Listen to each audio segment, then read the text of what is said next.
Hi అండి, మా ఇంటి వీడియోస్కి స్వాగతం. ఇవాళ సింపుల్గా చికెన్ ఫ్రై తయారీ విధానం చూద్దాం. ముందుగా కడాయిలో ఆయిల్ వేసి చెక్క, లవంగ, మసాలా దినుసులు వేసి ఆనియన్స్ సన్నగా కట్ చేసుకొని వేసుకొని ఫ్రై చేయాలి. దాని తర్వాత అల్లం వెల్లుల్లి పేస్టు వేసి పచ్చివాసన పోయిందాక వేయించుకోవాలి.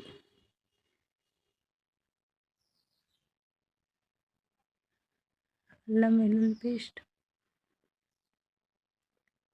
ఈరోజు మీ ఇంట్లో ఏం వంట చేశారో కామెంట్ చేయండి ఫ్రెండ్స్. అందరు సబ్స్క్రైబ్ చేసుకోండి. మంచి కలర్ వచ్చేదాకా ఫ్రై చేసుకోవాలి. ఇప్పుడు ఒక స్పూను పసుపు, ఒక స్పూను సాల్ట్ వేసి కలుపుకోవాలి.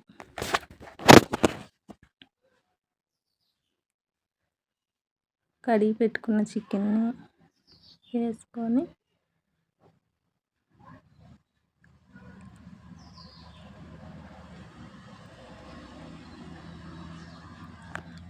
ఫ్రై చేయాలి.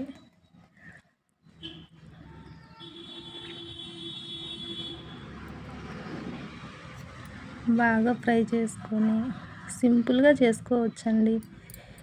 మీ ఇంట్లో కూడా ఒకసారి ట్రై చేయండి.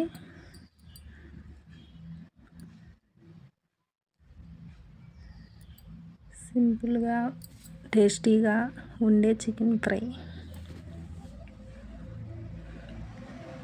బాగా ఫ్రై చేసిందాక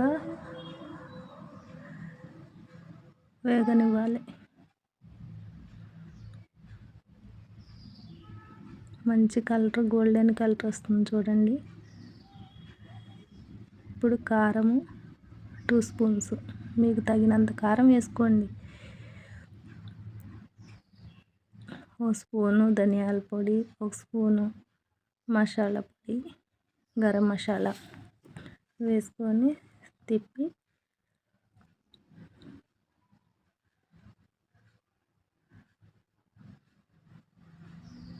అంతా ముక్కకు పట్టిన దాకా కలుపుకొని ఒక 5 మినిట్స్ వేయించుకోండి. తర్వాత కొత్తిమీర వేసుకొని వేడి రైసు, రసం, చికెన్ ఫ్రై. ఎవరికి ఇష్టమో కామెంట్ చేయండి. ఎవరికి ఇష్టం లేకుండా ఉంటుంది ఫ్రెండ్స్, అందరికీ ఇష్టం చికెన్. సబ్స్క్రైబ్ చేసుకోండి, షేర్ చేయండి, కామెంట్స్ పెట్టండి ఫ్రెండ్స్. ఇంకా ముందు మంచి వీడియోస్తో మీ ముందుకు వస్తాను. చికెన్ ఫ్రై మీరు చేసి ఎట్లా ఉందో కామెంట్ చేయండి. Thank you friends.